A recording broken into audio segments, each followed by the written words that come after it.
I pressed the live record button. Woo.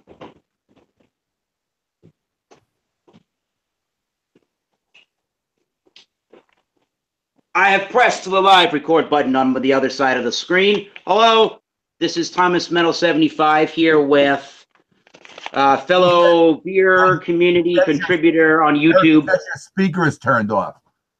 Oh. Hello. You can hear me, right? You know the place where the speaker has the cross on mine? It makes it seem like it's that's my main computer. I'm doing this on the tablet live. Okay, so we're cool. Okay. All right, so we have verified that we are live right now. And again, Thomas Metal 75 is here. Dave is upstairs. He shall be coming down soon. And this is Michael Komaroff, a local Brooklyn, New York YouTube beer community contributor. And today we are exploring all things Belgian in beer. So welcome all to a Belgian beer discussion. What have you brought for the discussion? Okay, as I showed you before, and here's the first look on live camera, is Victory Golden Monkey, which is a Belgian style triple with spices, 9.5% ABV. Excellent. Mine is, I bought 2 beers. Probably will only have this one during the review since it's so big. Dave and I are going to share the West, I believe I'm saying it right, West Mall, M-A-L-L-E, West Mall Trappist Ale. Actually from, it says from Trappist Monastery of West Mall, 2390 Mall, Belgium. And this is one of the authentic Trappist ales. Which means, so another big thing about a lot of Trappist beers, or even if you get Trappist, or even if you get Belgian style beers from other places around the United States or elsewhere from Belgium, they are pretty much mimicking a style of a Trappist ale, and to be a certified Trappist brewery, you have to. You have to brew all the beers at a monastery, and first and foremost, the beer cannot be your primary source of income. They have to help. It has to only help to supplement the monastery and to pay for, actual things that the monastery does and living expenses and religious purposes. This cannot be the first. This cannot be, beer can't be their primary way that they make money. In other words, right. So brewing is almost a hobby in a way, just something that they do. To my knowledge, most of the Trappist monasteries that brew beer are in Belgium. I think there's one in Holland and one in Massachusetts. There might even be, I think there might even be one in Austria. But yeah, now in the last several years, there's been Spencer Trappist Ales, which is actually located in Spencer, Massachusetts. How far is that from where you are? Oh, I'm in Eastern Mass. I'm south of Boston. So Spencer might be, if I go 495 or 495 west, I probably would get there in maybe 35 or 40 minutes. Okay, so maybe. It's in the metro area, so to speak, kind of. Correct. They call that Metro West in the state of Massachusetts. That's correct. So, do you want to wait? You want to wait until Dave comes to talk about yours? You want me to start by talking about mine? Yeah, I was just going to say, I was going to go and find some proper information on my beer, but let us know what's going on with the one that you have brought to the table. Okay, so as you said before the discussion started, Victory is a brewer in Downingtown, Pennsylvania, in the Philadelphia suburbs, which brews a full line of beers. They do have a Belgian influence in a couple of the beers that they do have, and this one happens to be one of their higher alcohol beers that they sell. Sure. And it's funny, I'm using my University of Florida glass, and I have my Florida sweatshirt on because my nephew is a big Florida Gator fan. Ooh. So the beer is cloudy and hazy, has a hazy golden look to it. Similar I would say the same about West Mall Triple. Similar to yours. You got to be careful. I didn't even think I didn't even, not to cut you off there, but I didn't even think about it just until I poured it. Sometimes these bottle conditioned beers that have really that heavy yeast component to the beer can create these really, really tall, almost overflowing heads to them. So you either have to tilt as Right. As the Duvel beer would say, the golden ale, you have to tilt it and then pour it very slowly. I mean, extremely Also, slow. you probably will find in that beer a certain amount of sediment in the Yes. yeast. In Belgian beers, especially, there's a lot of sediment, and that sediment is good for the taste. So, you know, people who are afraid of it, drink it. Don't because I've heard people talk and they say, I'm going to put it through a sifter and get rid of the sediment. Don't get rid of the sediment. It's not the same as wine, in other words. Sediment is fine. Yeah. So anyway, this Victory Golden Monkey had a very big head the way I poured it, but it was one of these heads that faded quickly. Sure. Which I guess is normal enough. That's not unusual that it would fade. I'm going to get a little nose on it now. The prominent smell on the nose is the yeast. I'm sure this is brewed with a Belgian yeast, and you can really smell it. I'm going to try to find some information. It's a yeasty nose. That's 9.5% alcohol by volume. And it didn't have the ABUs when I looked, but maybe there IBUs, but maybe that would be somewhere else. They're calling it beer advocates calling it the same style as what Westmalle Trappist here, which is both triples. Okay, yours I think is going to have more. What's the word? Yours is going to be more complex than mine, I think. Maybe. I do have a second beer to do also, because I want to use the same amount of volume as you.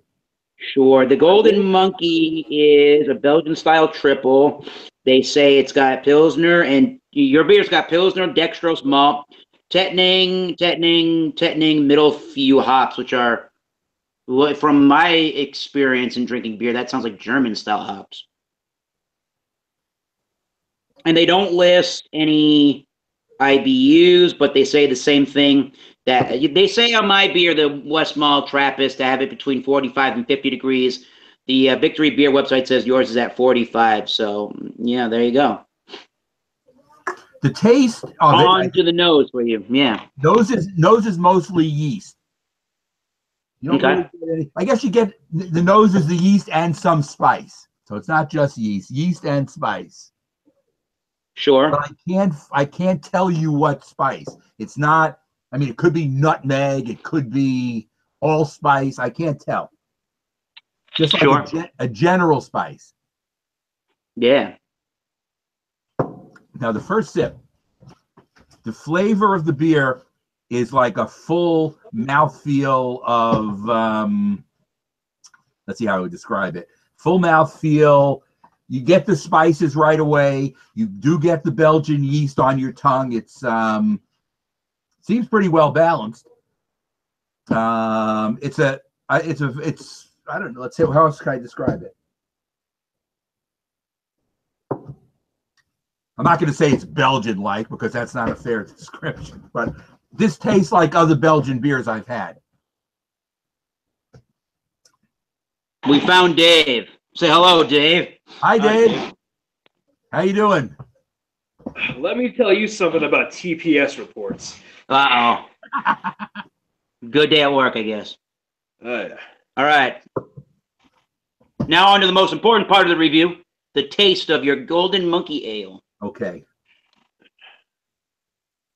It has the kind of taste where it really covers your tongue and your palate. So it's a very, what you call it, an enveloping beer, in that the Belgian yeast and the combination of the spices are fully in your mouth. And the mouthfeel, I would say, is medium.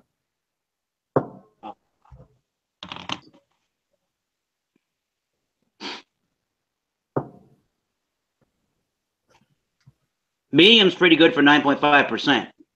The alcohol is masked. It doesn't taste like a 9.5 beer, which is another good thing too. But it doesn't taste like a 4.5 either. Yeah. So I'm not claiming they've gotten it so where it tastes like, you know, a regular straight Belgian It tastes more than a double, if you know what I mean. You can tell it's a triple, but maybe not 9.5, maybe 7.5, 8. So they do cover some of the alcohol, but the alcohol is there. I think it's a very I like the taste of the beer. It's balanced. The flavor component is balanced, but it's not a complex beer, if you know what I mean. I think yours might be more complex than mine is. What would you say about the mouthfeel of the Golden Monkey Ale? It's got kind of a like medium mouthfeel. Crisp, clean, very easy drinking. Crisp, easy drinking. I like it. Excellent. All good stuff. Starting off pretty well so far. Very good. Dave and I have, once again, I have it in a little wine cooler sleeve here, but it is a 25-ounce bottle of the West Mall Trappist Ale from Mall, Belgium. And we have poured it into our glass. Dave has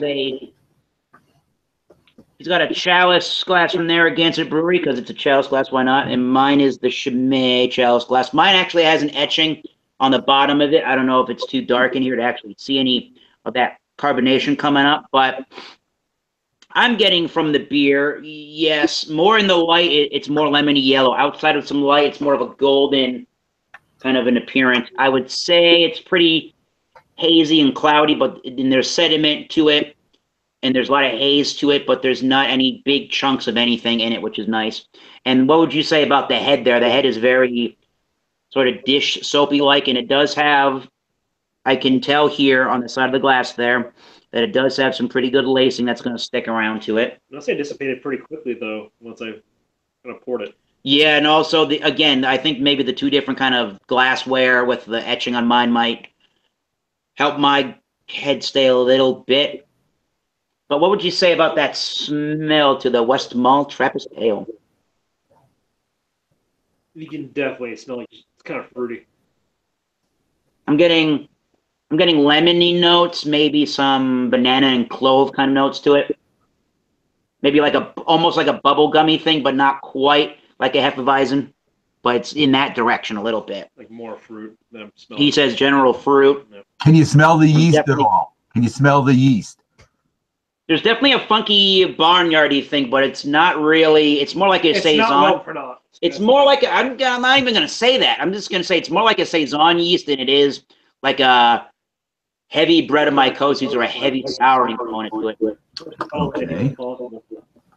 There's a good sweetness to it. There's a Pilsner crackery kind of a consistency to it. I'm going to mute you, sorry.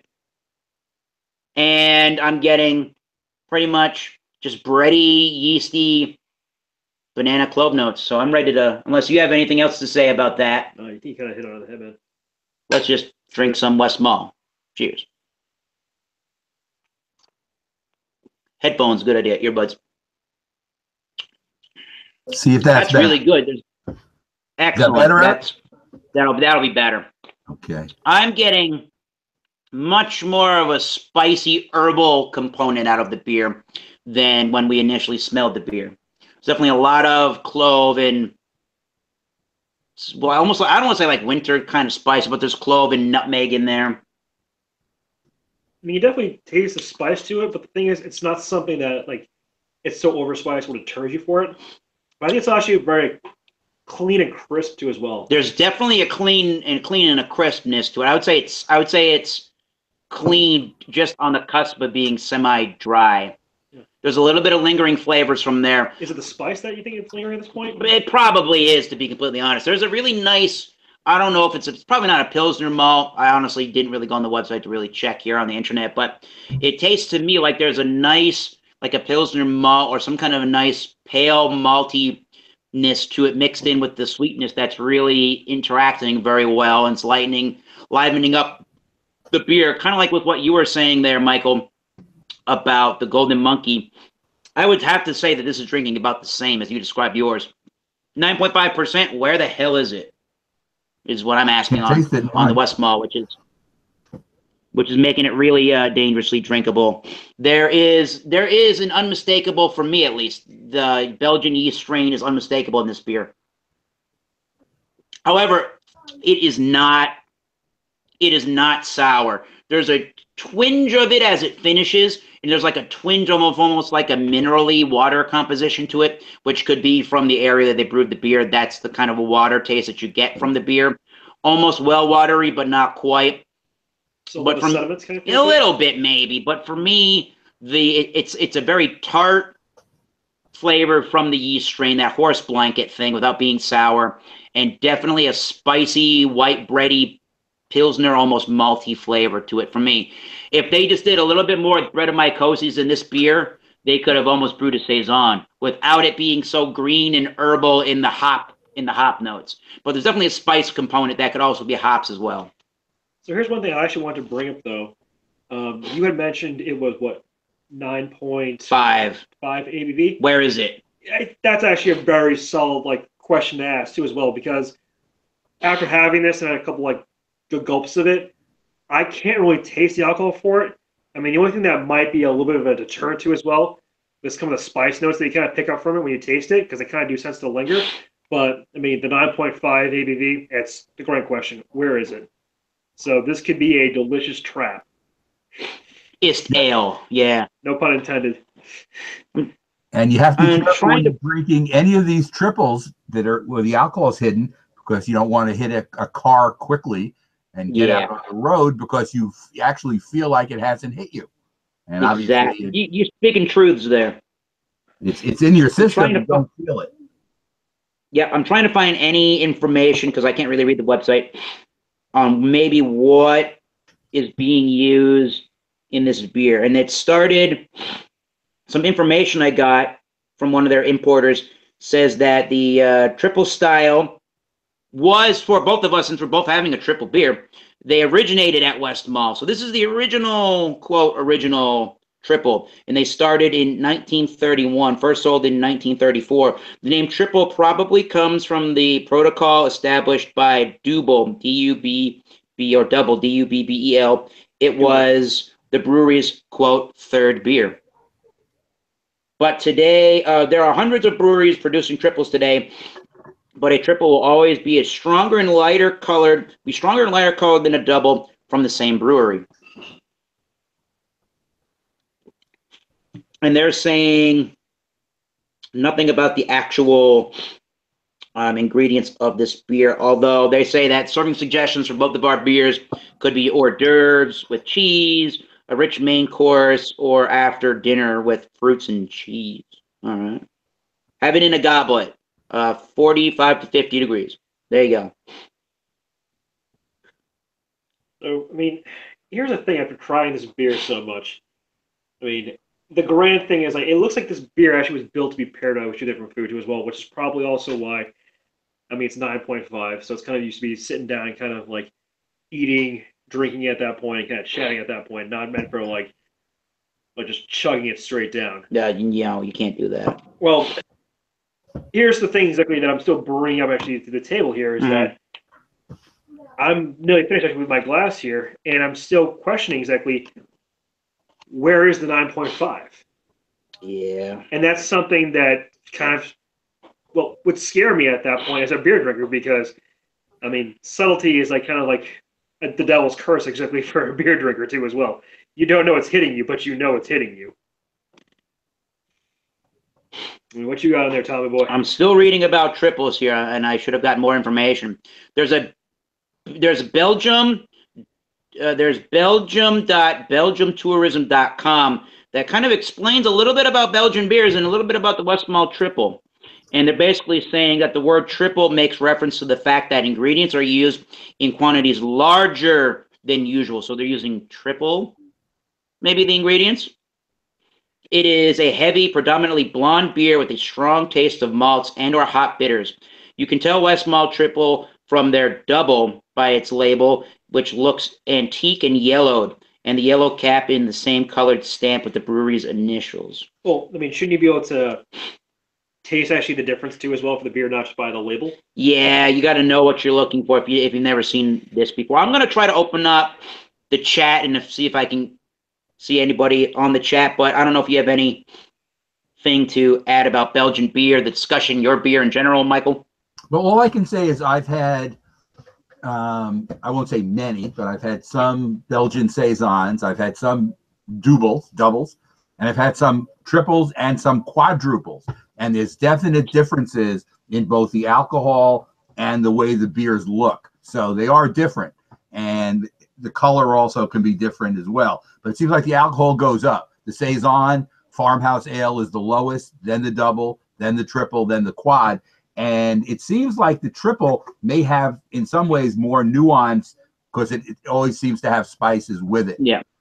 And it's brewed like that. Sure. The quads tend to be really much higher in alcohol. They could be over 10, 12. You know. Yeah, true. And one of the cool things I thought about when choosing this topic for this evening, which was, and who knew we were both going to choose triples, or golden kind of ales, but one of the reasons I chose Belgian ales is because you can go so many different directions. There's so many different varieties and styles when it comes to drinking of Belgian beers.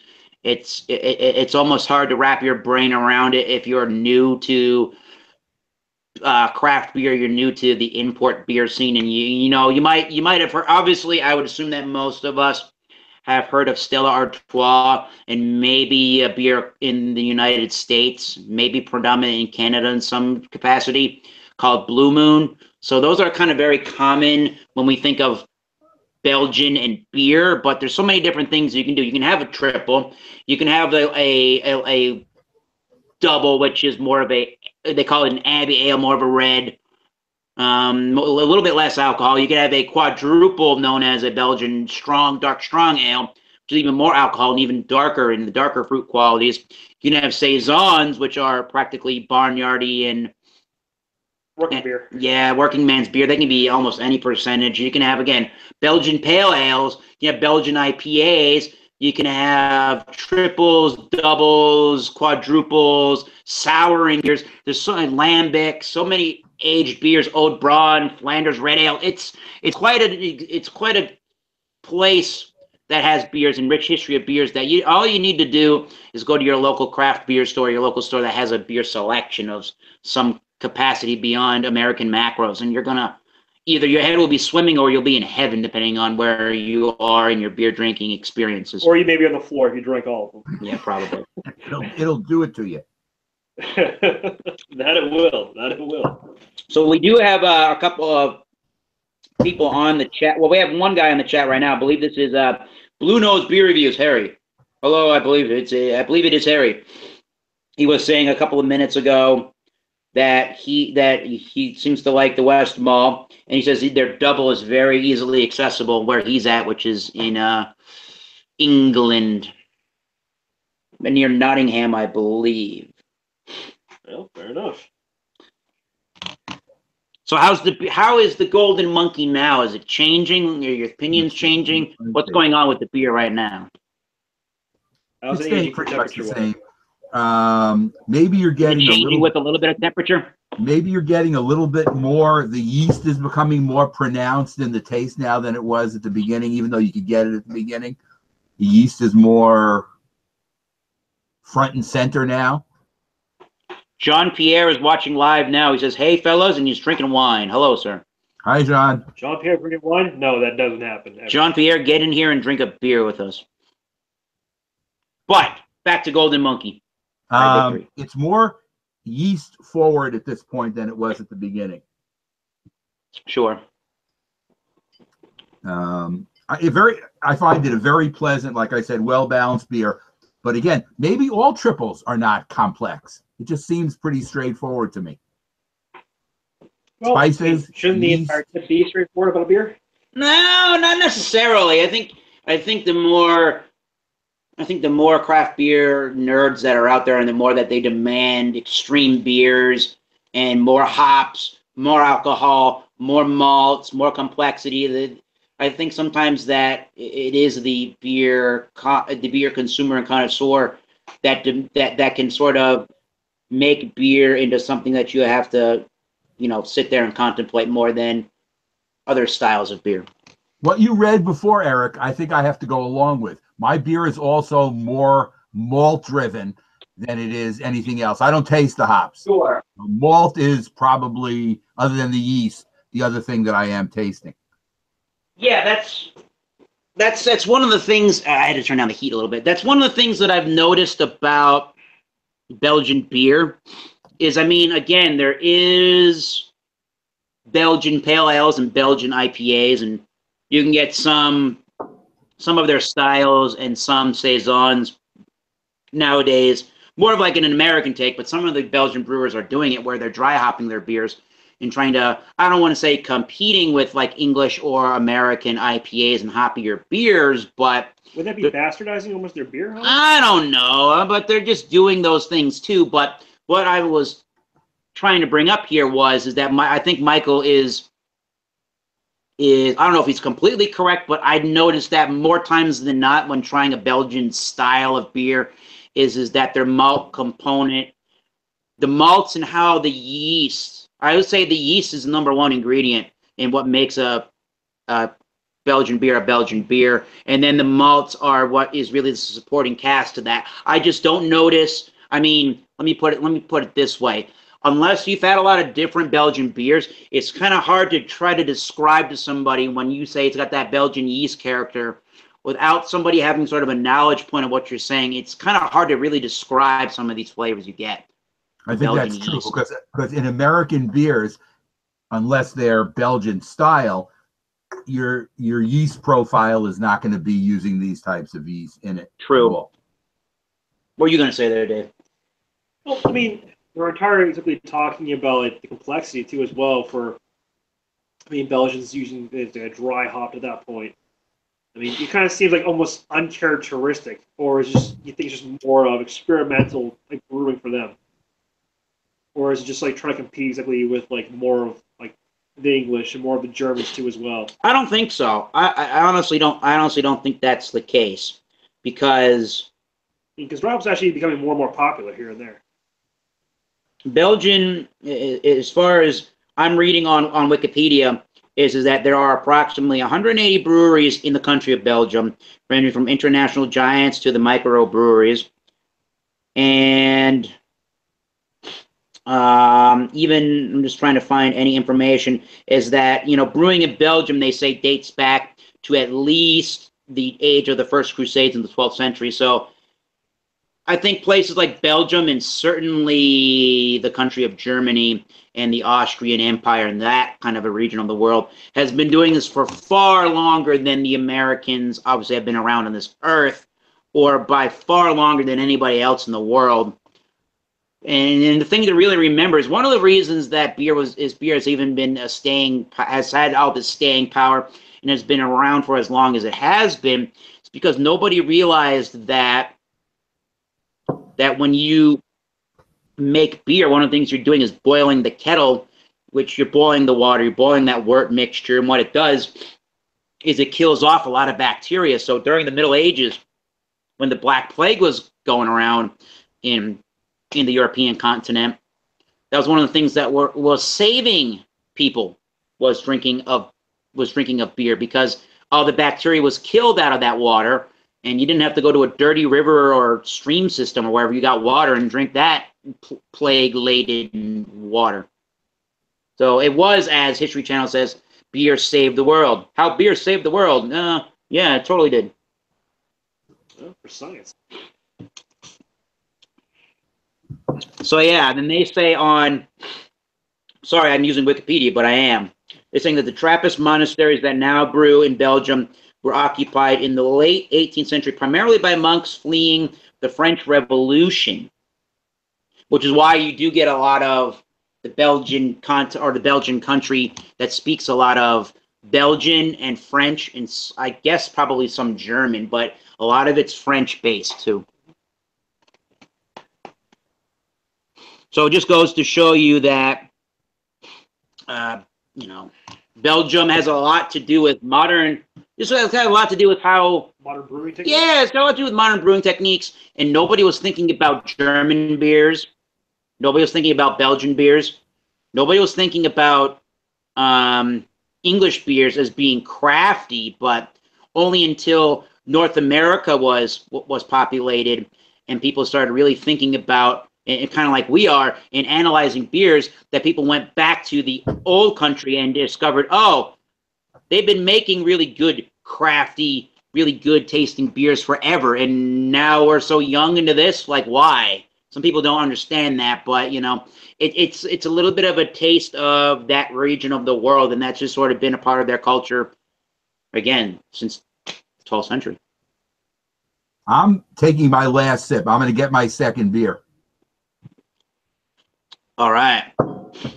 Give a little bit more information while you get that beer. In Belgium, 4 types of fermentation methods are used for the brewing of beer. You got spontaneous fermentation with beers that are unique to Europe, lambics, and farrows and gooses and creeks. I don't think, let me put my headphones back on. I don't think you can get this because this beer's distribution, I think, is just in the New York area. Okay. Let's see. Have you heard of, the brewery is Andean, Andan, Kuka. It's in the suburbs in Rockland County. And this is a Belgian style pumpkin double with maca root. Interesting. So yeah, while you pop that open, I'm going to say this really fast again. So in Belgium, there are 4 typical kinds of fermentation that they use in brewing of beer. There's the spontaneous fermentation with more of your souring kind of beers, where it's an open tank fermentation where they use a special kind of a yeast strain, and that yeast strain basically eats whatever in the air, and it ferments through that kind of a method. There's a warm fermentation, which is referred to as a top or high fermentation, for things like white beers and Trappist ales and other kind of specialty beers. There's a mixed fermentation for more of the old brown ales, or like an Oud Braun, which I do have an Oud Braun upstairs. I don't know if we're going to need it with this big beer that we have. Oh. And then there's a cool fermentation, which is referred to as a low fermentation for things like lagers and pilsners out of Belgium. So there's a little bit of there's a little bit of information on just what kind of a fermentation you use can very well dictate what kind of a beer you're going to want to brew. Oh, wait. Happy end of Prohibition Day. End of Prohibition today. Good thing for beer outside of America. Cheers. Or yours is in America. So, yeah, go into that a little bit. What style of beer are you drinking? It's kind of like what you, I guess, call kind of like a combo beer, because it's combo. It's a double, and it's made with pumpkin and maca root. So it's a double in its alcohol content, which is 6.5, but they're putting in pumpkin as a spice, and maca root is one of these herbs. My wife is involved with holistic stuff, and maca is a big herb for her, and they're combining them now. I don't know if you're gonna. I can't tell what maca tastes like because I've never had it. Well, we got a question here from Craig Brodsky. That's my nephew. Craig. Oh, all right. I might have jumped the gun and responded to one of his questions. He said, are there pumpkin beers in Belgium? And I said no, although, Craig, I'm not entirely sure. This pumpkin beer is an American Belgian style beer. I've never heard of one from Belgium, but it's possible that they are made there. I really don't know. Is that like a seasonal beer this time of year, or in the October? Probably only made in the fall, kind of thing. Okay. And I got it in a local store, and it's interesting. But anyway, let me get to describing it a little bit. It had a head, but it was kind of minimal. Yeah, you're not really using a translucent. You're not using a clear glass. I'm not using a clear glass though, so I really can't be completely honest. This is decidedly darker though than either of our first two. So this double. Yeah, your cousin, your nephew says. Just quickly here, because I thought it was funny. He says, for 800 years, I didn't hear of the monks brewing with pumpkin. That you don't think of it that way like we do in America, with pumpkin spice everything come the end of August. But go on with your beers, head and nose. So it is definitely both the triples we had were kind of golden, and this to me is kind of more of a darker amber color. Sure. And let me get the nose on. Let me write down amber first, then I'll get the nose on it for you. This is a small brewery, but they have multiple beers that they do brew, but it has a very limited area of sale, and it's probably just the New York metro area. Okay. Okay, the nose. It almost has what you described before. It almost has kind of a Brettanomyces kind of, Yeah, but the on a Brettanomyces, the Brett for very short. subtle level. It's not like, it's not like, I'm trying to think what examples are. When you have Brettanomyces, sometimes it gives you heavy sour, but in this one, it's giving kind of a nice tartness to this, Tartness, tartness to your nose. So yeah, there's definitely a level I've noticed in Belgian beers from it being tart to it can kind of be overly tart to a point where that tartness just turns into a souring note. Now, for me, a lot of the times, the terms can kind of be interchangeable, but when sour, but sometimes you can't. Sometimes it's hard for me to differentiate a tartness from a souring note, but you're not getting that mouth puckering kind of a sour from that. As a matter of fact, I would again call the tartness at least in the nose to be subtle. It's not strong enough by itself that we'll see if it's also in the taste. Let me taste it. Sure. Cheers. All right, you get some tartness in the taste also, and I'm sure you've had beers like this. You get the tartness and then you get a fast fade. It's on your tongue and then it goes away. So that's one thing I have to say about this beer right away. It's not one of these beers that coats your tongue and lingers. Sure. A minor tart taste followed by a fast fade. Interesting. Any specific flavors you're picking up out of that? Well, I would assume that one flavor I am getting is the pumpkin because it seems like there is a lead spice taste. Sure. But I'm not sure how much I like the combination of the pumpkin with the tartness. It's kind of, it's like, I'm not going to say it's blurry because that's not a good term, but I would say it's not well balanced like we talked about the other one. So it's kind of like, it's a combo taste that I'm not finding to be wonderful. Yeah. But it's definitely getting a pumpkin type lead taste, I think. Taste to it. What would you describe that? I can't really tell, but I would assume there might be some Belgian yeast in here too. What would you describe that mouthfeel? Crisp, clean, refreshing? What's the body like? The mouthfeel I would say is between light and medium. And crisp, clean, refreshing. It's not clean, but it's in between. You get there's some dryness on it. Yeah. But it's not, I wouldn't classify it as easy drinking. It's almost like it's the combo of the different tastes makes it a little bit of a harder beer to drink. Sure. Yeah, your cousin asked the question. Craig Brodsky, he asked, quote, when is a taste, and I guess maybe you might be able to answer that, or maybe I'll let Dave answer that, or both of you. The question is, when is a taste that fades quickly good? I think when it is spicy, it like the initial kick. I like the initial kick, but I want it to fade quickly. When do you say that a taste that fades quickly is good? Well, that I think depends on so much. Dave, you want to go first? You can. I'll take this one. I mean, when exactly do you really want to taste it? Can I like end quickly too as well? Well, hopefully, I think the universal answer is when you drink something that's pretty bad at that point, you usually want to kind of get it out of your mouth pretty quickly. Yeah.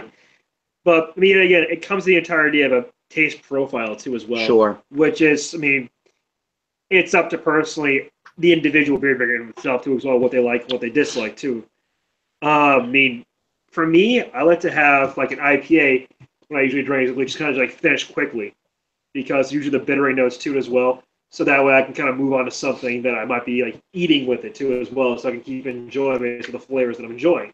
Yeah, I can sometimes find, for me, if I can jump in, you just didn't like the IPA nut, right? Yep. I can find that, and we did review Heady Topper, so this is a good example for a beer like that.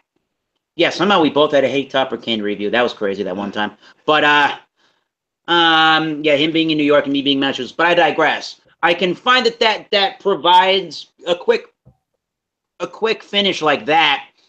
Almost it's for me, it's hard to describe, but it's a part of the mouthfeel of the beer that's really, really, really interesting. With a quick finish like that, it almost kind of like what you just did there. You just took another drink of that beer. It almost commands you to want to take another drink and to think about those flavors before they go away. And then you go, oh, I got to try to taste the beer again. And before you know, you've had like 5 or 6 sips in a row right there, trying to figure out the flavors because they go away so fast.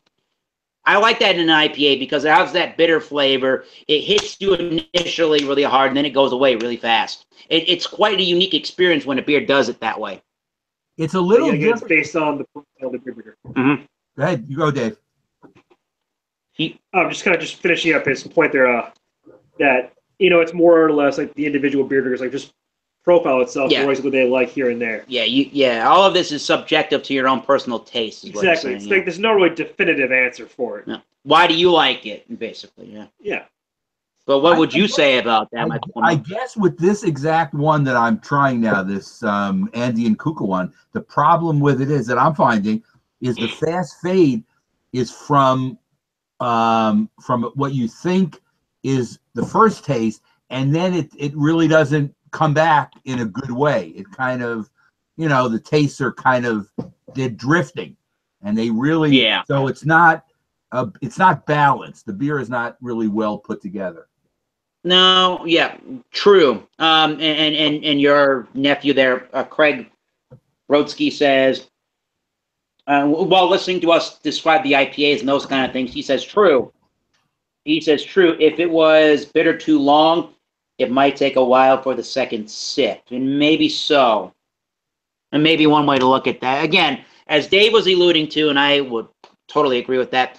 All this is personal preference. I don't think there's a real answer you can point to when is a finish too long. I think it's your own personal preference. If you're liking the flavors, maybe one to last forever, but maybe everybody's gonna have their own personal preferences. But to go back to what we're reviewing, which is the Belgian beer styles, stuff like Chimay and Westmalle, and even something like Stella Artois, which is Belgian, obviously in origin, but it's not really Belgian in the way that craft beer people really seem to think about Belgian beers. I guess as the panelist here this evening, I'm curious if you do recall, what are your earliest thoughts, and how did you get into drinking Belgian styles, and what do you like in Belgian beers, and what's your opinions on Belgian beers? Give me a little synopsis on that.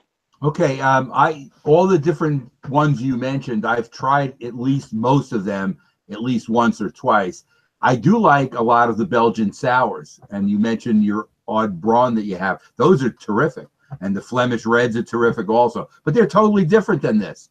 I mean, it's a whole different ball game, and I do like sour beer, and I like that. I do like some doubles. This one just is not that good. I mean, I guess in any beer you're going to taste, you're going to get some duds, and this one is a dud. And I think for me, when I was kind of getting into it, I had a little bit of a weird luxury of working at a liquor store too as well in my hometown of Mansfield. So, I mean, being able to work in the store, I got to try different styles of, Belgian beer. And the thing was, as kind of Michael, you kind of said, it's a whole new ball game for much of every different type of beer that you try. The triple is going to be different exactly. That red Flemish too as well. Yeah. Even trying Stella Artois, you kind of realize there's so much more to the entire gambit too as well than just that certain style of beer, which I figure once you try one of them and you kind of realize there's more than just that style of beer, and for Belgian wise, it's a whole new journey that you have to take, but you can't rush it and you can't really force it to as well, because as you kind of said, Mike, you're going to have a lot of hits, you're going to have a lot of misses, and you know what, that's just part of the entire process of kind of walking the road for it.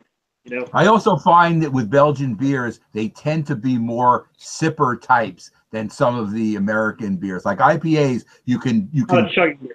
Yeah, you at can least chug when you get it. outside of Belgian something like a stuff, you don't Belgian want wit to beer chug. or white ale, yeah, or their wheat ales, or like or like a Pilsner, like Stella Artois. Outside of those things, they can tend to be a higher percentage. But the cool thing about some of the Belgian beers, and you were talking about the sours in particular, and that's one that I'm thinking of now.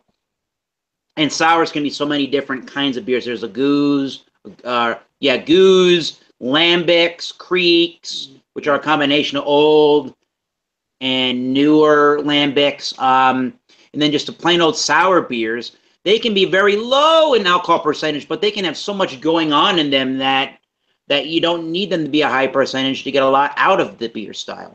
I think Belgium is known too in the sour area for doing the best blending of the different sours. So you have specific breweries that all they do is they find 3 sour beers, they blend them together, and they know the nuance of what to put together. And I've had some of those, and they're amazing. It's amazing. It's almost like they're the maestro. They know exactly what to do, and they are lower alcohol. It's almost like drinking satisfying. Yeah. It's almost like drinking a really well done. I mean, a lot of people like single malt scotches. Don't get me wrong. I can agree to that to a certain extent, but it's almost like getting to a good distillery in Scotland and getting a really good blended malt of whiskey, which is just a blend of different single malts sort of put together and different grains that they use to create these whiskeys and putting them all together. And not only just putting them together, because anybody can just go, how about this? Or how about this? It's what is the flavor profile I'm looking for, and who's the master at this brewery or distillery that can tell me this particular grain gives me that flavor, and this grain will give me that flavor. And almost like when you put paint together and mix it together, what is the end result going to be of that? At least what do you think is going to be the end result of that? It doesn't have to be right, but like we said, since the 12th century, they've been doing things like this in Belgium. Right. One thing I can say, like what you kind of mentioned too as well, kind of like the Belgian style beers. I mean, they're not meant for like chugging; they're more for like just taking your time and sipping, kind of like way for it. I mean, that's a little bit different from like more or less. I mean, the American style, like so much where, I mean, you kind of used to finish them quickly and exactly more of a chugging kind of concept. So it seems like kind of like the more of like the Belgian style profile, it's more or less just patience and time exactly, which when they create beer, it's, I hate to use the term like mad scientist kind of feel to it, but you can tell that they're putting a lot of time, a lot of effort exactly in really thinking basically from beginning to end of what they're trying to extract out of a beer too as well. Yeah. Or what they're really going for. This is true. So it's more or less like they're going to make you think about it, more or less just how do you finish it quickly.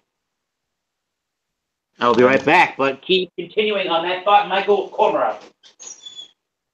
I've always been somebody who has liked Belgian beers. I know there are people who don't like the yeast quality, and if they don't like the yeast and the taste, they're not going to be Belgian beer fans. You have to like the yeast because it seems to be part of most of the beers. Well, I mean, I think that in the case you do have to have a bit of an acquired taste for the yeast itself, but I think that what brings exactly most like new American consumers into more or less the Belgian forefront, exactly what they're able to create, is that you have to kind of get outside like the feeling like there's more than just Stella or Artois here and there. I mean, I remember I drank Dutch's de Bourgogne too as well, and I had it. It was like this is like drinking almost a Jolly Rancher, and I kind of made that joke for it. And I mean, you can imagine exactly if you have like a better like profiling too as well of how to explain it. You know, people might tend to jump on a little bit more because, I mean, you see a lot of these like different like types of like beers that come out too as well. Even I'm not calling them like different beers, but like these flavored beverages is the best way to put it exactly kindly too. That they advertise very heavily. It's like, you know what, this tastes like candy. Well, I hate to say it, the Belgians have been doing it longer than you could possibly imagine. That's so true. maybe there should be a little bit better exactly at like kind of explaining it to like a not so educated market too as well. And I'll say this about American markets too as well. They're very slow to pick up something too as well when it comes to beer related. Unless otherwise you can ask Eric also, because we've been on these hangouts before where you get some of these people who feel that macros are the key to life. And I don't, like I've said before in these discussions, I'm not against macros. Somebody wants to drink them, go for it. And that's it. This is different than macros. And Stella Artois is not a macro. It's a Belgian beer, which has a certain amount of taste in it. It's different than the other Belgian beers, though. I have a knife, but this knife is only to cut this, whatchamacallit, The wrap. Yeah, they put this this nice wax wrap. That's one thing too. You look at some of these beers, and they really are wrapped up well. So it's almost hard to open them. Yeah. And I guess we have some American beers from some of these craft brewers that are that way also, where they have, what is it, wax that they put on the top of it? Did you see some of those in your liquor store too, where there's wax on the top of it that they seal the beer with? Excuse me. I need this bottle opener. I'll be right back. Okay. I've seen that many times working at a liquor store for a long period of time, and that, you know, you see all different types of things, different types of glasses. You see different types of basically capping it, the labeling too as well. I mean, there are some bits and thought process for it, the marketing wise, but yet again, I think they have a pretty command realizing that, you know, I mean, we kind of are designing these pound bottles to make sure it's kind of like it's either shelved for a while or, you know, it's meant to like last for a certain period of time because of either temperature differences or here and there. Right. I mean, kind of when you see something kind of like covered like in the wax kind of feel for it, you kind of realize that they're kind of aiming for the more of an educated consumer of the beverage too. I'm not into the wax, I can tell you that. We're not supposed to, again, Eric, you're not supposed to eat the wax. You're just supposed to take it off. I can't say I'm into the wax right now. When I'm going to try to unopen the I mean, wax. if these people start getting into the wax, Dave, we're going to be in trouble. Well, it's going to be usually shorter nights at that point because you try opening a few of those things. I don't think that goes well in your stomach either. I don't think you'd like it. No, not very palatable. But yet again, it comes down to those challenging things is that when you try to introduce people to a whole new spectrum, basically, of beers, like for Belgian-wise too as well, it becomes more and more challenging to do so because of either the style of beer, it's either that in our market it's so well, or even though so much like people just kind of want to generically just keep the same way that they drink, like the Coors Lights, the Bud Lights, which is nothing wrong with that whatsoever. It's just very challenging to kind of introduce some like thing to someone exactly that's very set in their ways. And right. Again, that just it's the hardest thing to do. It really is. On an aside, Dave, what do you think of pumpkin beers in general? Do you have any feeling one way or the other? For living in New England for a long period of time, you know, I think that from my standpoint here is that the term pumpkin anything has been just beaten to death. And the problem with that so much is that, you know, when it first came out, it was kind of a cool novelty kind of thing. It's like, okay, I'll have a pumpkin beer kind of like around like the fall time. Now they're coming out. They come out in July. Year earlier and earlier. And it's just it's just frustrating. It really just it takes the entire like feel of it like away from it that you kind of cared so much. And I think that just from having so much exposure to the market, I feel like the quality really is going down because it's not become something of a special beer, but kind of something that you mass produce just to see if you can sell as much as you possibly can on the shelves. And that's kind of just hurts my feelings too as well. Because, I mean, I could say for my first pumpkin beer I ever had was actually a Shipyard Pumpkinhead. And it was that, after I had it, it tasted great. But after, I think it was like October, I mean, you rarely could find it because it was gone. I remember my buddies had to drive all around New England to different liquor stores to the point to see if they have it and acquire some just so they can last.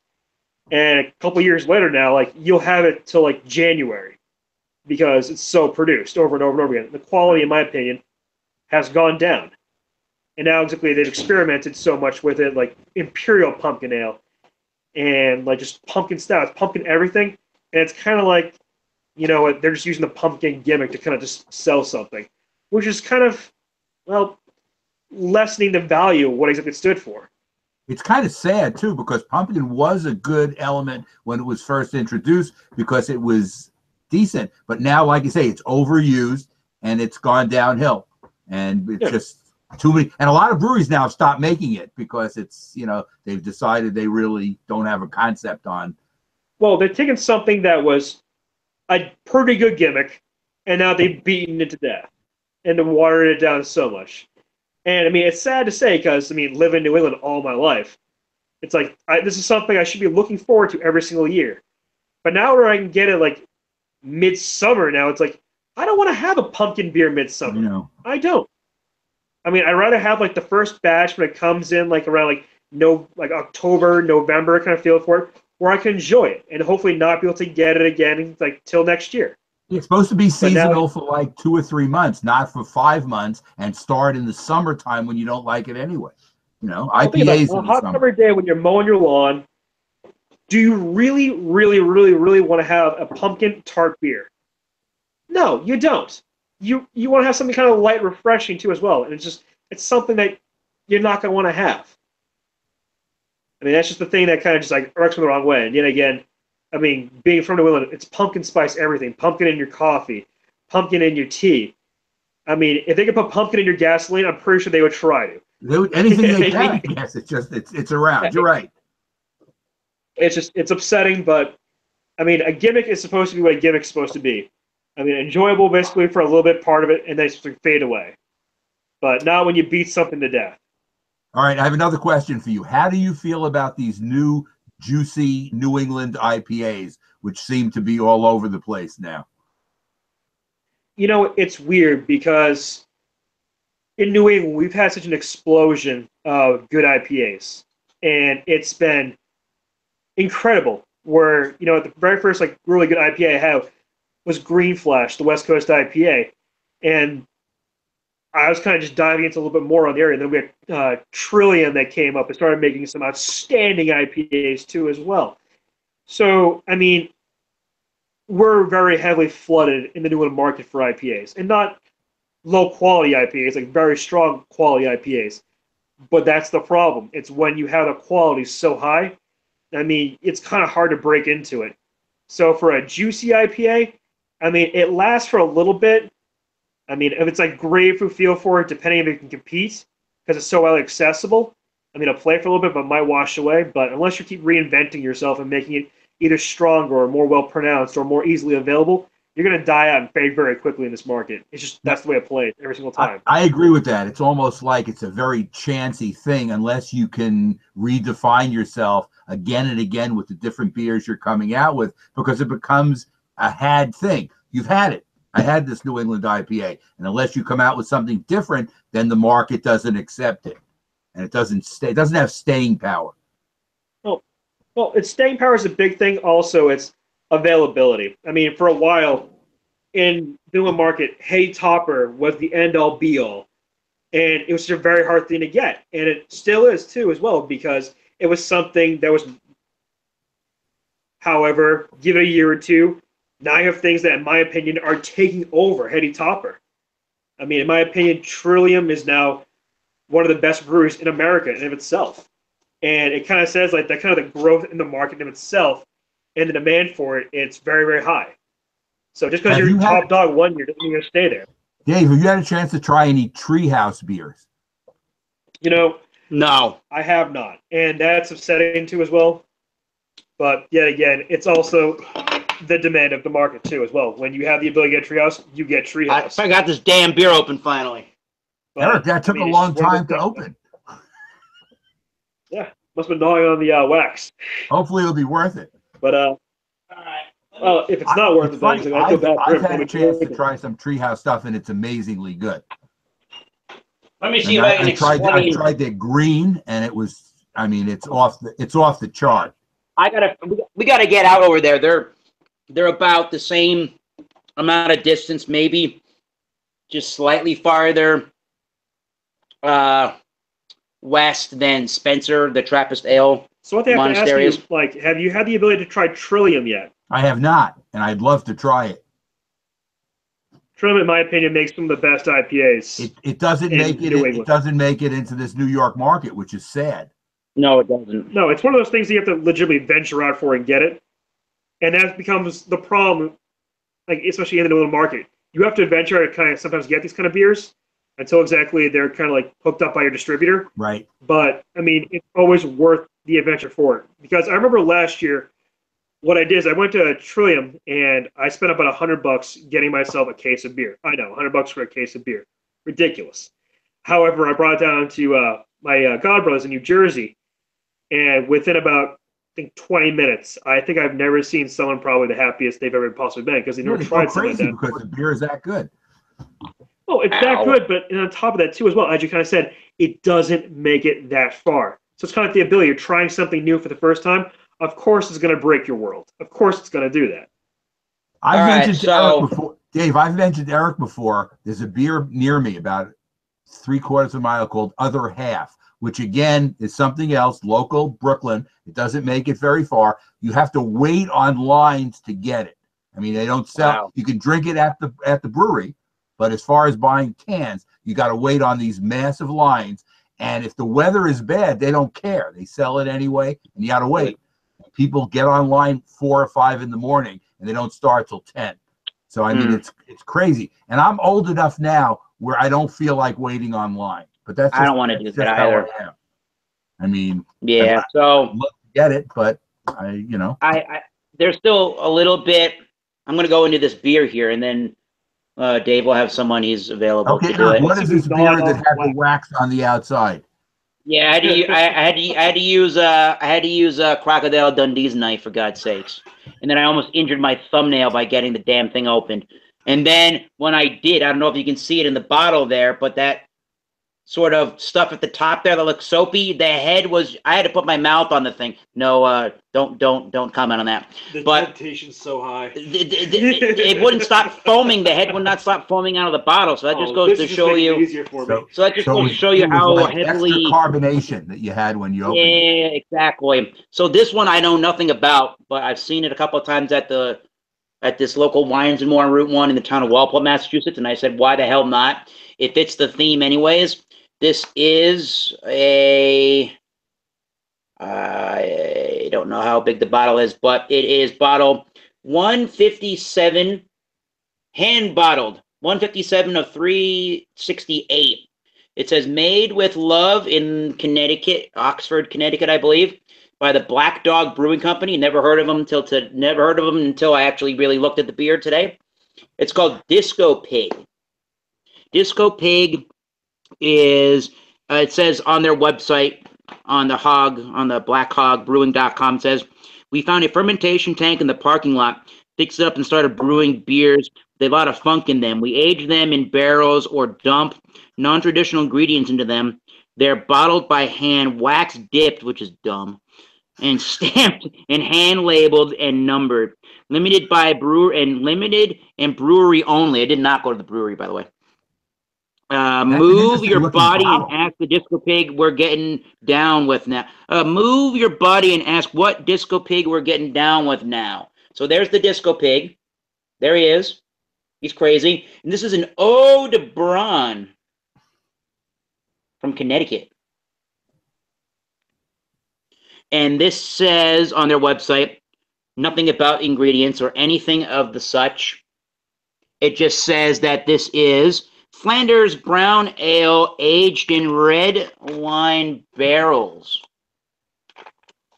So very interesting. And again, when I poured, that might help a little bit. So when I poured the beer, I had much more of a giant head than this, but I had to really watch out because it was going to spill, make a mess everywhere in my basement. So Dave's going to try some now. It's only been in the refrigerator for a few hours. That's a very good looking beer from the look of it. I like the look of that beer. You don't see a lot of old Brauns in Massachusetts or New England or, for that matter, in the United States of America. In New York either. Yeah, but I would say it's it's like almost a mahogany, it's not see-through. It's very cloudy. It looks almost like musty, dirty water, but it's kind of got that brown. I'd say mahogany. Brown, red, mahogany kind of a tinge to it with that khaki-colored head. So this is white. And that head is definitely not white. It's khaki. And some small bubbles, some bigger bubbles, but primarily lots of small bubbles. Does it have a strange nose to it? A strange smell? I don't even know what the alcohol percentage is to even let you know what it is here. So I can't even. It does. I can't even tell you what the ABV is, but it has kind of that red Flemish, fruity, dark, but passionate, like ale, like nose to it. It's definitely very well pronounced. The nose to me definitely jumps out more on the sour end, which is the style, right? Yeah, it's definitely a sour. It's definitely sour as all friggin' hell. It's so inviting. It's hard for me to describe why sours from time to time are. It's hard for me to describe why from time to time I crave a sour, but this nose is delicious.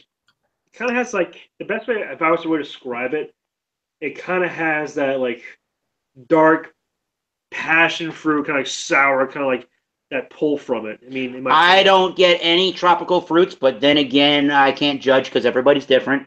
I get a lot of, I almost like a vinegary notes, big wood notes, big bourbon or just big oak tannic soaked notes to it. Lots of that souring Brettanomyces kind of a note to it. Lots of lactic. You smell any cherry out of it? Lots of dark soaked cherries. That's a great one to say.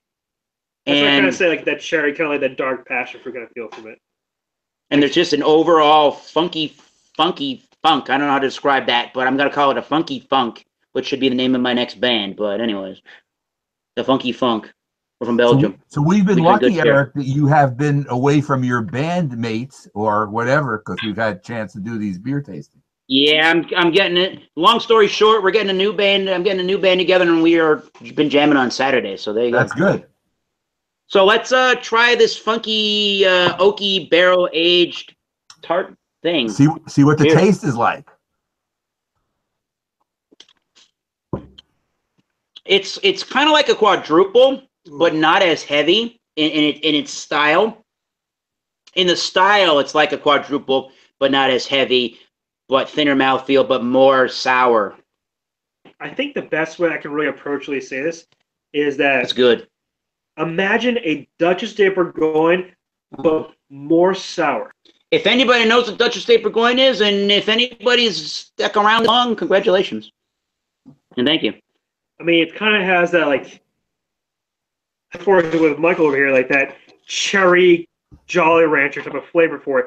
But in this case, it's more sour, more well produced. Yeah. Kind of more like a smoked, a little bit of flavor to it, kind of. A little bit. The barrel aging is. It adds something to it. Even for I don't know how to describe this, but I almost like the barrel. I almost like the flavor the barrel imparts in this kind of beer more so than I do in Imperial Stouts. Whoa, I know. Strange, kill me. And I'm the Imperial Stout kind of guy. Mm-hmm. Well, Dave, I don't know if Eric told you, last week the one we did was on Imperial Stouts, and it was great.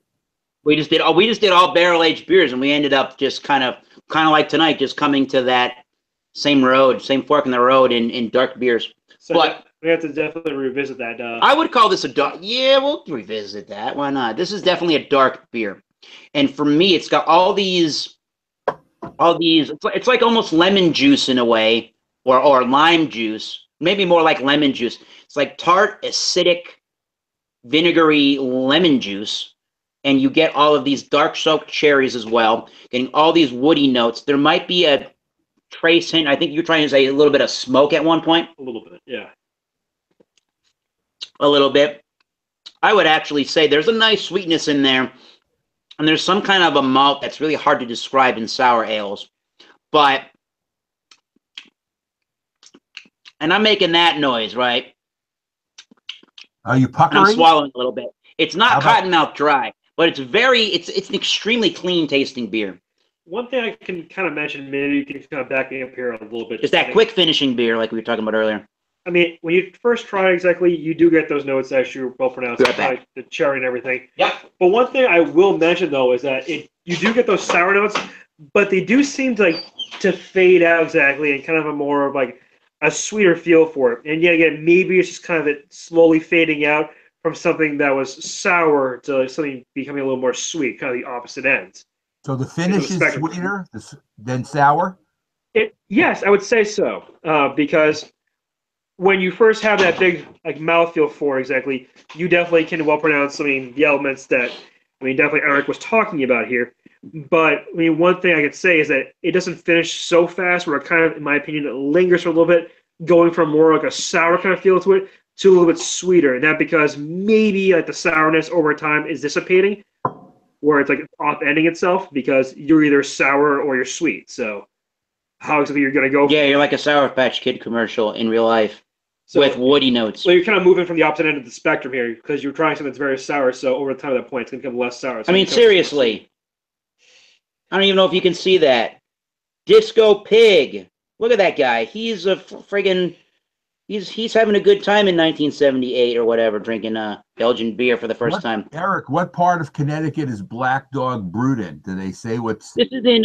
You know what? I should know because I have relatives that live in Western Connecticut in New Milford. My mom's parents do. It's in Oxford, Connecticut. I have no idea what. I'm not too familiar with Oxford, Connecticut. It is located in, it says here on Wikipedia, it's located in western New Haven County. All right, so it must be. It only has a population of, it only has a population of 12,683 in the 2010 census, and it is the 26th wealthiest town in the state by median household income. Wow. All right. Got a lot of 3-star hotels at $106 a night. There you go. Yes.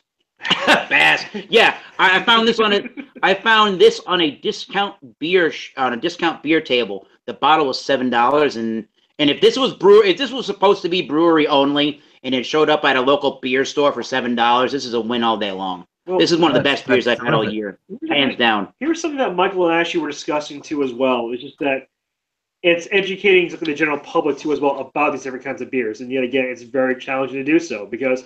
Yet again, you have to take the wax off this beer. It took you about 5-10 minutes to do so. I'm untrained in how this works. Well, more or less, bring to the central point here. Exactly, it's like how is that inviting so much for a beer drinker to try out?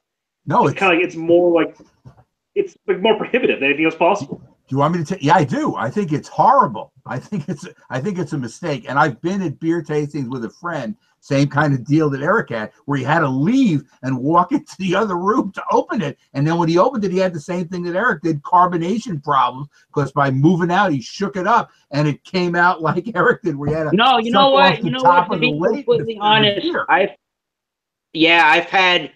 Now, and this is another Belgian beer. I forget exactly what the style was. It could have been Belgian Pale Ale or a triple or a golden ale like a Duvel, Duvel. It was called either you pronounce it Pirat or Pirate with 2 R's, Pirrat. Yeah, that's a Belgian beer from Belgium somewhere. I don't know what part of Belgium. The Belgian beer from Belgium. All right.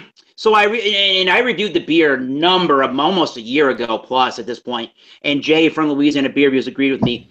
And it was just the cap. It's just the cap on their bottles, on their 11.2 ounce European ripoff bottles, as we call them in America. So when you open that bottle, even just with the cap, it gushes everywhere. So it's so heavily bottle conditioned, and they put so much. I don't know if they force all the carbonation or the yeast just ends up forcing more carbonation to be built up into the bottles. But that's what happens. So Dave, do you think the wax look is for effect, that they want to make you think that it's kind of like romantic? I'm gonna jump in and say yes on that 100%. That's why they put that wax cap on. There is nothing practical about that to even a nerdy craft beer guy. A nerdy craft beer guy has never experienced wax. Well, I mean, from looking at this, from even the example that Eric had, where he was able to get this off a discounted, exactly $7 bottle.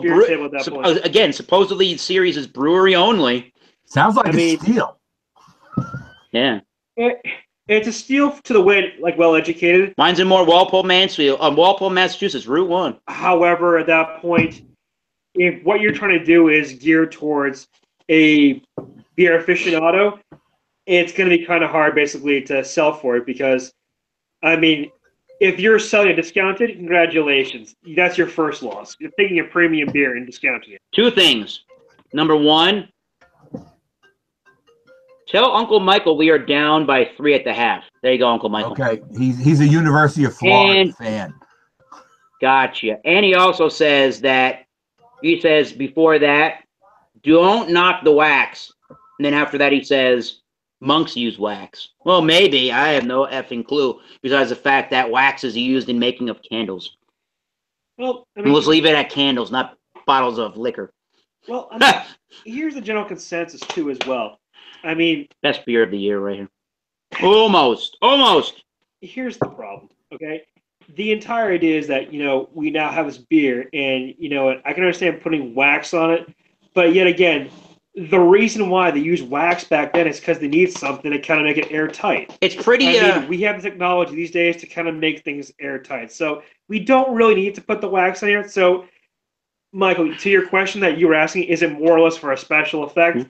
I'd say it's more or less a traditional special effect. I gotta see more classic things like it really needs to be. You can't get much more childproof than waxing the bottle like that. No, it really makes the exact same point. But I mean, Michael, to your question though, I mean, it really is kind of give that old school, classic kind of look to it. But the problem is, like, it's okay to go more traditionally, say the traditional bottle cap or anything like that too, as well, or even a cork. But I mean, the wax's point, I mean, you're outdating yourself. That's the problem. Yeah. I guess, and you're discouraging a new market. I guess that's another point, because when you do buy the bomber bottles, those are 22 ounces and those have the standard cap. If you get the 24.5 ounce ones, those have the champagne tops where you have to move the metal and then pull the cork out. But they're giving you more beer. They're giving you another 3.5 ounces of beer with that, a little bit bigger. And I don't know if there's any difference, because I've always been amazed that the way they charge you for the bomber bottles, it's amazing because it's so much more expensive. This is what was I'm going to try to get the rest of the wax off of this to see if there's anything under it. But this was part of the lip of the wax. I'm saying it's a big production thing. Yeah. Well, I mean, here's the thing. I mean, the entirety of a good beer should not be what's on the bottle for it. It should be what's inside the bottle. That's the most important thing. I know it's a little bit basically, I mean, farce exactly, kind of at that point. Like, oh, congratulations, you're preaching to the choir at this point in time. There's nothing. It's just a black cap. I'm going to throw it away. But, I mean, when you're really thinking about what exactly you're supposed to do here, because if I went out to the general store and I bought something with the wax cover thing, the effort that I have to put into this is just so much more than anything else possible, which actually takes away from my ability to enjoy it, because now I have to gut the wax too as well. Hopefully I have a knife on me. If I don't, then I'm going to be at it for such a long period of time where my hand's going to be bleeding too as well. Right. Or, Almost. I mean, either I can just pop a cork too as well, which, congratulations, I may have a little bit of foam exactly problem, but at least I can at least enjoy the beverage. Well, this was worth opening. You want the liquid. This was worth the $7. Worth opening. I don't care how they process it. Doesn't make any difference. I don't care. You don't have to do it with the knife and to try to make the champagne cork fly off the damn thing. No, you don't have to. It's all show at the end of the day. It is show. The more important thing, though, as we were all agreeing, it's what's inside the bottle. And yet again, did they make an overproduction of the bottle? Yeah. I mean, congratulations. If this is 12th century, you know what? Fine. If that's how you make it airtight, I'm not going to argue with it, because we didn't really have the ability to do it back then. Anyways, but congratulations, this is the new age of doing things. But to get back to this flying, what the hell is this called again? Disco Pig Ode Braun. They don't really tell you what series or what number in the series that this beer is. They have a whole bunch of different. If I can go back to the website here. They have a whole bunch of different beers within this Disco Pig series of beers. And I'm trying to go back to the website.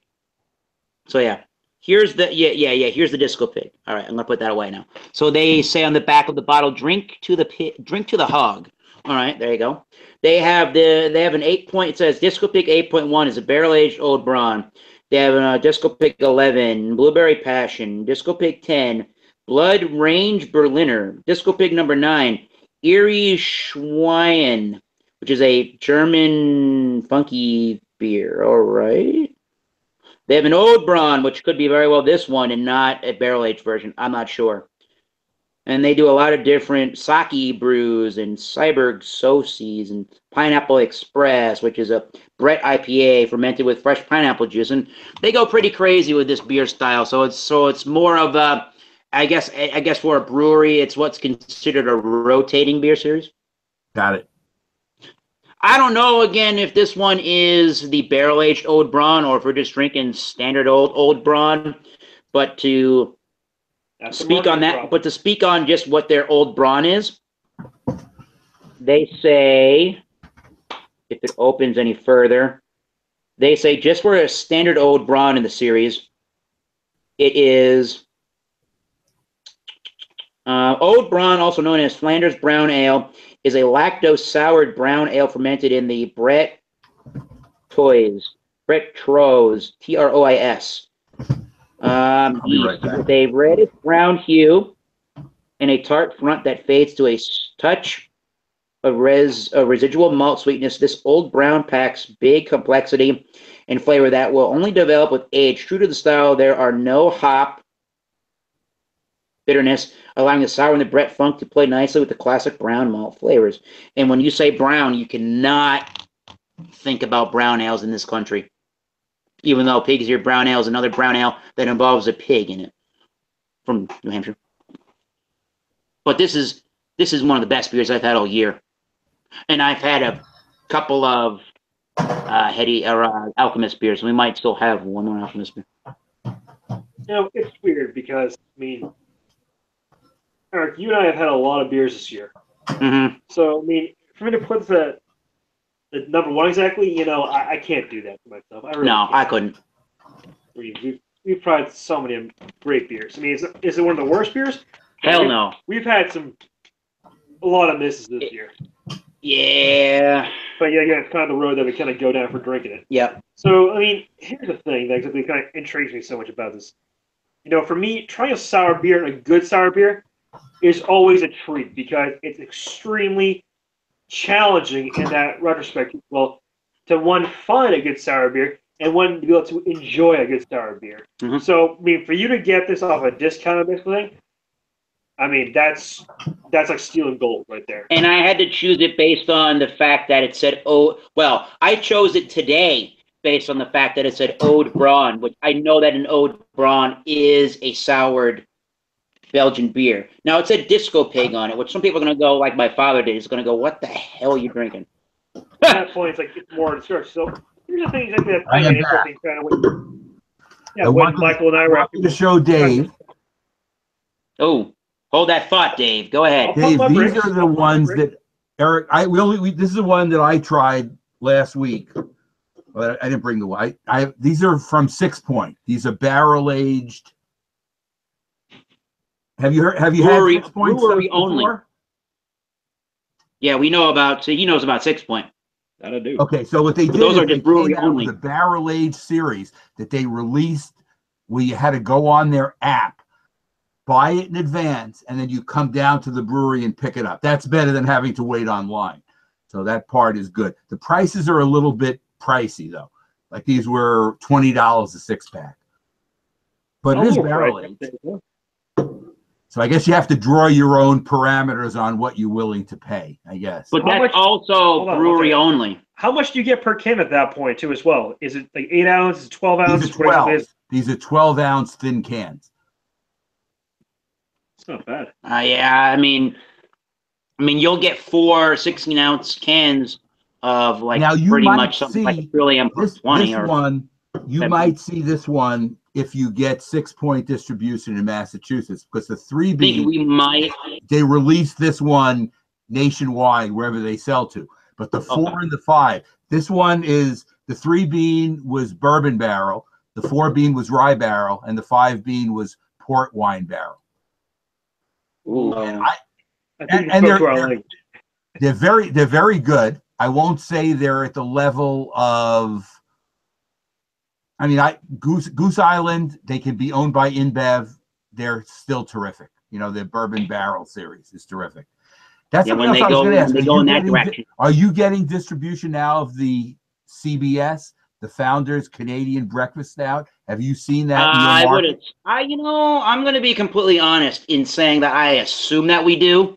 If we can find it, that would be amazing. With Founders, though, I mean, their breakfast stouts traditionally, on principle, I mean, they don't last very long on the shelf. They're gone very quickly. I've only had they are a 2 delicacy, bottles. And they were delicious. No, Founders is a great brewer, terrific. And what this Canadian breakfast stout is brewed with maple syrup, so it's a little. Some people feel that makes it too. Makes it too Yeah, sweet. okay. I've had it. It's pretty amazing stuff, but they demand a big price. Up to So 30, 35 for one yeah, for one bottle. Wow. I think it's about high in time. Is that the terminology? High in time. I'm making this one up now. High in time.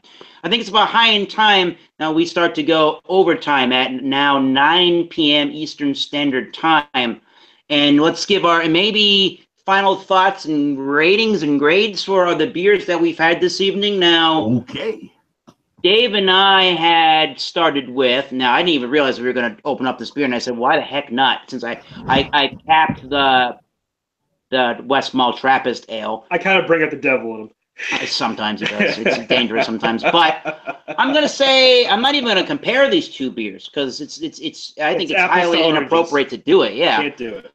But what would you? What was your final thoughts on the West Mall Trappist? There, our golden style triple. I mean, when I had it, I mean, I kind of didn't really know what I was walking into. I'd say the first things first. So kind of walking kind of blindly is kind of always a treasure in of itself too, as well, because you just don't know what you're going to get again, Yeah. good or bad or ugly. Yeah. For me, exactly to rate the Trappist at that point, I mean, definitely out of 10 from what I had. I mean, I'd probably solidly give it the rating probably. Let's do it out of 10. Yeah. I'd say probably a 9.1. I mean, I'd probably 91 out of 100, gentlemen. I would not feel Ladies too and bad gentlemen. about giving that. I mean, it definitely had all the flavor that I'm looking forward to as well. Had the consistency. The thing though that did scare me though a little bit. Yeah, say it. Yeah. I could not taste the alcohol for it, and that's a good thing.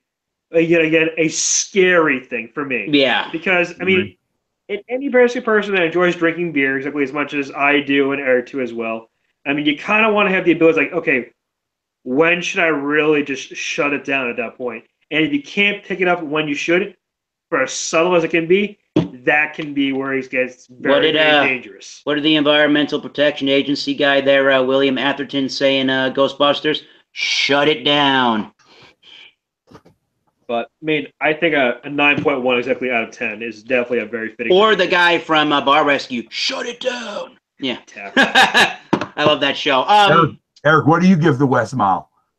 That's a great question because I'm just happy that I'm drinking this beer that I am now, and that's clouding my judgment slightly. I mean, he said 91. 90. It's my thought process, which is 9 out of 10. My thought process is, at least in my rating scale, and probably in Jay's, and probably in both of our minds when we used to do when Beer Advocate used to do their letter grades, like in school, a 90 is at least in the world class category, and not even just saying it's internationally recognized. That's even besides the point. But it is a great example of a triple. I've had many triples, and I like this one. I don't know if it's the best one, but certainly one of the best beers that you can get out of Belgium. I think it's easy, stupidly easy to drink. It could anybody that likes macro beers could find something to like about the triple style. Could find something to like about the Belgian golden ale style, like Duvel or Duvel or Dubel, or however you pronounce that beer. Duvel? Something like that, yeah. There are things to like about that beer, and where is 9.5%? I have no clue besides on the label of the bottle. So it is a world-class beer. It is not the most mind-boggling thing I've ever had, but is it world-class? You bet your money it is. I'm going to give the I'm going to give it a 90. I'm going to give the Golden Monkey an 88. All right. And what's your thought behind that, Ray? Well, it's very good, but it's not world class. In other words, it's for an attempt to make a triple, it's good. And would you say an 88 is like a B plus if you're trying to transfer high B plus, it to the my rating book, yeah. scale? Yeah. Because that's where I would put it.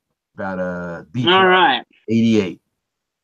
We got a thing to rate. It's probably going to be a high rating. Friggin' Disco Pig from a random brewery called the Black Hog Brewing Company out of Oxford, Connecticut. They're Old Brawn. David, I don't know if this is number 8 or number 8.1 in the series, and I have no clue on its ABV, to be completely honest with you. Unless I go on Beer Advocate or Untappd, maybe they would tell me. But David, shout it out. Where are you at on this one? this is where it gets a bit scary for me because I would like to have a little more information about this beer. Let me see if I can find it quickly. However, for blindly exactly having it too as well, and yet again, for me, it's such a much a rare treat to kind of have a good sour beer. It's technically Really. brewery only somehow. I still can't get my mind over that one.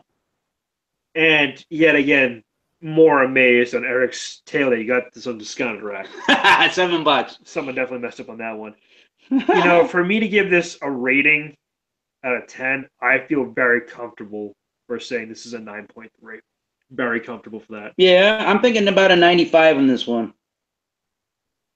I'm going high on this mofo. This is such a pleasurable drinking experience. It does exactly... Oh, yeah. Oh, yeah. It does exactly... It's exactly in your mind like textbook. What do you think about when you think of a sour ale?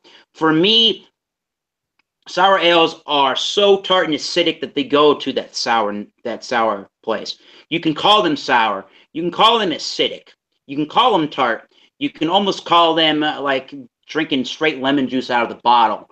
But then again, if this one is, I don't know how they do the malts, or if this one is barrel aged. Regardless if this one's not the barrel aged version, or if it is, I'm still getting a lot of woody notes to it. I'm still getting a lot of these wood, all this dark wood note, a lot of this dark soaked cherries and alcohol notes. It tastes like it's a bigger beer without really being like extremely big. One of the things I like about it is it has a really big, aggressive, assertive bite to it. Not really hoppy, but just all that sour puckering notes. It finishes a little bit on the thin side, which actually kind of helps make it somewhat... It complements it. It helps to make it somehow drinkable for the style. More palatable. Yeah. What word exactly, 95. Eric, that I think that from what I had to give my rating, probably yours too as well, the big term I think is mystery, because when you try to dissect it, there's so much there. Shrouded in mystery. To try to dissect too as well. It's intrigue. And yet again too as well, there's nothing in this beverage that can make you want to put it down and simply I don't want to touch it anymore. You kind of want to keep dissecting it more and more and more because yet again, as Michael and I were kind of talking about earlier on, there's just intrigue and yet again you want to know more about it. I'm putting my finger up. My second beer, Eric, my second beer, the other one, the Andean Kuka, I'm only giving an 80. 80, which was that? Would you say 80 is C plus? Yeah, I would say that's a B minus. But just really quickly, if this isn't the barrel aged version of their Ode Braun, then the Disco Pig 8, their Ode Braun, it actually says it if I click on it on the website, 7.5%. So there you go. There's so context of that's what you think yours is 7.5%. Yeah, but you give your final beer 80. 80 is kind of like, congratulations, thanks for coming out, but you know, if you don't come back, I don't feel bad for it. No, I would try something else from the company, but it would only be to see if they did better. I wouldn't, you know. Yeah, for sure. It's kind of like you kind of hit the bottom of the stick at that point. Like you need to do better. I would not seek it out. If I saw something that was reasonably priced, I might buy it, but I wouldn't seek it out. Yeah, but I have not seen that much else from this company. I do know they make a triple as well, which I've never seen. This was a double, and I know they make a triple, but I've never seen it. So interesting. So it might at some point. Eric, have you given more thought what we're going to do in the future in terms of our next get together? Have you given any thought? Dave, you could have feedback too if you can think of other things we can do. If you're able to join on some Wednesdays. So I bought this beer, this Ode Braun today. If anybody's commenting, unfortunately, I'm not watching the comments because we're about to end. So thank you for joining us. So I bought this beer. I bought the West Mall, and I bought a variety pack of Long Trail. But Dave has a thought somewhere here. All right, Michael, I must say, your question that you asked me maybe about 15 minutes ago definitely still resonates in my brain too as well. And the thing exactly I wouldn't mind trying exactly for maybe next week is best craft local IPA that you can hit. Boy, well, we both did Heady Topper one night, but if you want to go down that road again, let's do it. It's interesting because, you know, I'm intrigued to see from Michael what he has in his area, and yet again for the viewers around too as well to get different perspectives on what it is that they have to. Because when Michael asked me a question of how is it like being in New England and being pretty much at the epicenter of IPAs, I mean, it was. We had a long conversation about this too as well, and I'm curious to see what's available basically in your neck of the woods too as well. You bring Better Half, we'll bring Trillium. We'll see you next week. All right, take care. Good talking to you both guys. We got that one down pretty easy. Thank you, Dave. I'm going to go upstairs. Dave. Take care, Eric. Keep in touch. We'll talk to you soon. I'm going to go upstairs. I'm going to end the broadcast, and if you want to chat while I do that, be my guest. There's plenty of IPAs available here. It's just a matter of what I can get quickly. Because, like I say, the other half thing is very contingent on line waiting. I wish I could get a hold of it. It's just like, it's really rough. Well, I mean, it's also the season too as well, because, I mean, we are in the holiday season, so you can imagine so as well. I mean, the better beverages too as well are going to be more sought in demand, and pretty soon, like next week or two, people will be traveling left and right to either visit family and other stuff too as well, or friends. So you kind of want to make sure you stack up, get what you need to as well, and go. I mean, no question. There's a definition of kind of what All I did right, like it's last Eric year. here. We are going to go overtime. Thank you, everybody. Cheers.